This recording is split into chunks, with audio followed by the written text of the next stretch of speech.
One nation one election, हर चीज के कुछ फायदे कुछ नुकसान होते हैं, बट इसका ना एक लंबा टाइम पे दिक्कत क्या आता है ना, तो इसमें संविधान में एक संशोधन तब डालना पड़ेगा कि अगर वन नेशन वन इलेक्शन करा रहे हैं, इससे एक फायदा जानते हैं क्या होगा।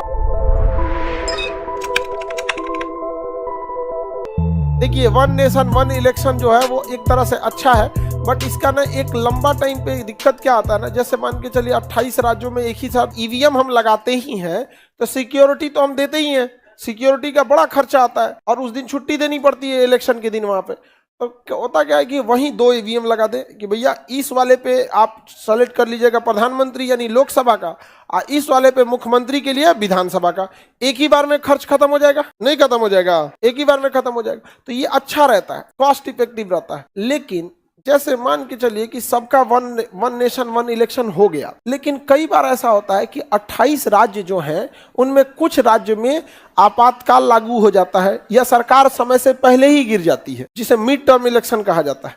सपोज कि बिहार में सरकार मिड टर्म इलेक्शन में चली गई, अब बताइए, अब ये बीच में कोई ना कोई इलेक्शन होगा, 3 साल तक तो इसके पास टाइम है, और वो बीच में अगर इलेक्शन हो जाता है तो ये तो ट्रैक से हट गया, ट्रैक से हट गया कि नहीं हट गया। 20-30 साल के बाद पता चला 10-20 राज्य क्या होंगे, ऐसे ही ट्रैक से हट जाएंगे। हुए थे वन नेशन वन इलेक्शन के तहत, लेकिन बीच में सरकार गिरी, बीच में आई तो 6 महीना आगे, 1 साल आगे, 6 ऐसे करते करते हो गए हैं। तो इसमें संविधान में एक संशोधन तब डालना पड़ेगा कि अगर वन नेशन वन इलेक्शन करा रहे हैं और किसी की सरकार अगर गिर जाती है, तो अगर कोई सरकार आ रही है तो बचे हुए कार्यकाल के लिए आए।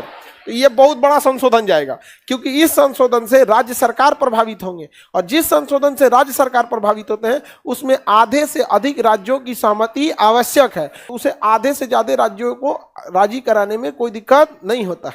समझ आ गया कि नहीं आ गया।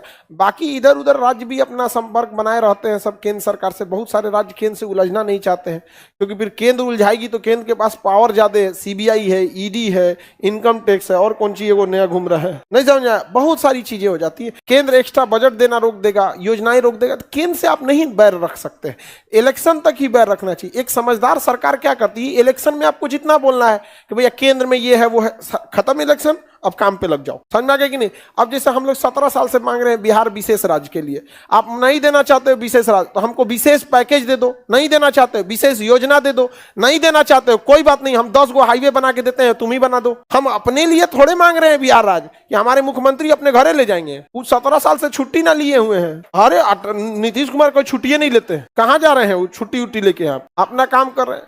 तो केंद्र सरकार से ज्यादा बैर लेना भी अच्छी बात नहीं है, नहीं तो किसी दिन आपको थमा देगा। आइए, सीबीआई, ईडी, ये लोग बुला लेते हैं, इनकम टैक्स वगैरह, बड़े बड़े सेलिब्रिटी लोग को बुला लेता है। थोड़ा सा इधर उधर होगा ना तो कहेगा सीए नहीं चाहिए, वकील नहीं चाहिए, उसी को भेजो। जाएंगे तो फिर बैठ के चाय पानी होगा, 1-2 फोटो होगा, हो गया काम खत्म। बॉलीवुड की हीरो हीरोइन कम परेशान है सब सरकारी तंत्र से, क्योंकि इन देखिए, एक अधिकारी का पर्सनल पब्लिक लाइफ नहीं होता है, उसका डिपार्टमेंटल लाइफ होता है। लेकिन अगर किसी सेलिब्रिटी को अगर बुला ले कोई जांच के लिए, तो हमारी मीडिया तो जान मार देगी उसका, और सब लोग अपनी बात थोड़ी बोल सकते हैं, या सब लोग के पास ऐसा वो भी नहीं होता है।